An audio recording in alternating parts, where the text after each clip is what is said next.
கருணக்கிழங்கு போட்டு இன்றைக்கி புளிக்குழம்பு வைக்கிறோம். பாருங்கள், இது நல்லெண்ணெய் தான் ஊற்றிருக்கேன். உங்கள்கிட்ட காமிக்கிறேன். இந்த பாருங்கள் நல்லெண்ணெய். இது நாங்கள் இன்ஸ்டாகிராம்லாம் ஆர்டர் போட்டு வாங்குகிறோம். நல்லாயிருக்கும். நாட்டு செக்கு எண்ணெய், கருப்பட்டி நல்லெண்ணெய். அது வாங்கி யூஸ் பண்ணுங்கள், நல்லாயிருக்கும். நான் உங்களுக்கு வேணும்னா கமெண்ட்டில் போடுங்க. நான் வேணால் லிங்க் அனுப்ப சொல்கிறேன். எங்கள் மருமகளுக்கு தான் தெரியும். ஆனால் எண்ணெய் அவ்வளோ வாசமாக நல்லாயிருக்கும். பாருங்கள், கருப்பட்டி நல்லெண்ணெய். ஏதோ இன்ஸ்டாலேயோ ஏதோ நெட்லேயோ ஏதோ வாங்குறா, அவளுக்கு தான் தெரியும். அந்த லிங்க் அனுப்ப சொல்கிறேன். ஆனால் கமெண்ட்டில் போடுங்க. கருணக்கிழங்கு வேக வச்சு முடிச்சு வச்சுக்கோங்க. பாருங்கள், இது ரொம்ப நல்லது. மூளைச்சுட்டுக்கெல்லாம் நல்லது. இந்த கருணக்கிழங்கு வாரத்துக்கு ஒரு நடையோ இல்லை ஒரு மாதத்துக்கு அட்லீஸ்ட் ஒரு மாதத்துக்கு ஒரு நடையாவது சாப்பிடுங்க. கருணக்கிழங்கு ரொம்ப நல்லது. அதனால தான் அது பேர் வந்து கருணைக்கிழங்குன்னு இருக்குதான். எல்லா கிழங்கும் வேறு வேறு பேர். இதுக்கு மட்டும் கருணைக்கிழங்குன்னு இருக்கிறது வந்து அது அவ்வளோ நமக்கு நல்லது செய்கிறதுனால அது பேர் கருணைக்கிழங்கு. இது உண்மை, ஒருத்தங்க சொன்னது. நான் எல்லோரும் சொல்கிறத கேட்டு தான் சொல்கிறேன். நான் என்ன ஞானியா? கிடையாது. நான் எல்லோரும் சொல்கிறத உங்களுக்கு சொல்கிறேன். ஆனால் நிறையா இந்த மாதிரி பார்க்குவேன். நிறைய நெட்லெல்லாம் சர்ச் பண்ணி பார்த்துக்கிட்டு இருப்பேன், கூகுளில். கொஞ்சம் கடுகு போட்டுக்கிறோம், கொஞ்சம் வெந்தயம் போட்டுக்கிறோம். அவ்வளோதான் தாளித்தல்.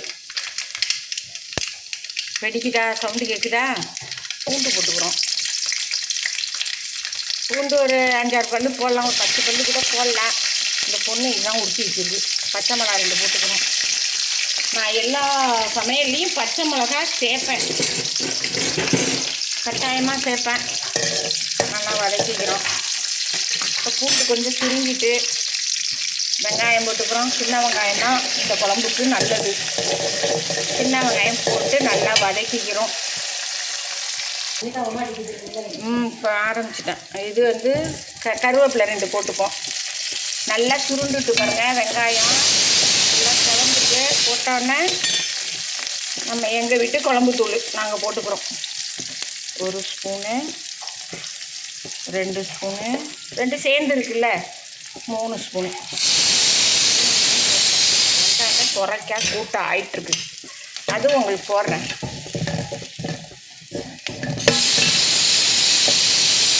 கமெண்ட்டில் போடுங்க, நல்லெண்ணெய்க்கு போடுறேன். போட்டோமா? இப்போ கொஞ்சம் ரொம்பவும் கருக விட்டுறக்கூடாது.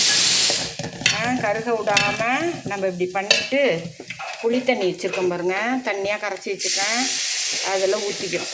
சாதாரண புளிக்குழம்பு தானே அப்படிங்கிறீங்க.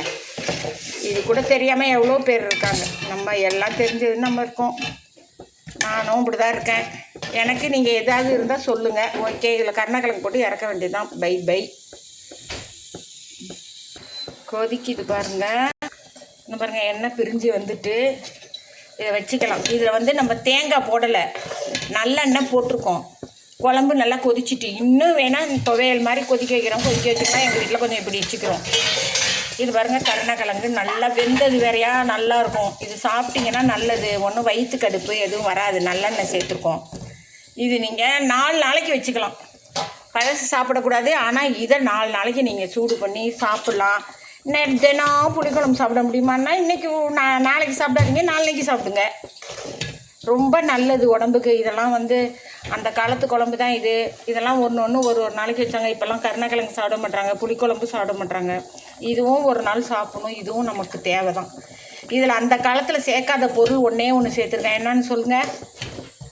அது என்னன்னு நான் உங்கள்கிட்ட வைப்பேன், சர்ப்ரைஸாக இருந்தாலும் சொல்லிடுறேன். பச்சை மிளகா சேர்க்க மாட்டாங்க.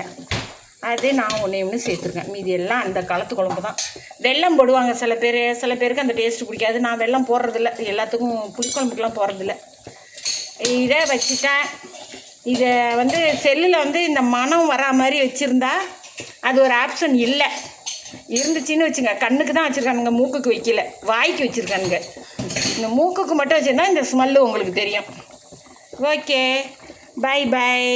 கருணக்கிழங்கு அடிக்கடி சாப்பிடுங்க. கிழங்குலேயே கருணை உள்ளது கருணக்கிழங்கு, உடம்புக்கு நல்லது.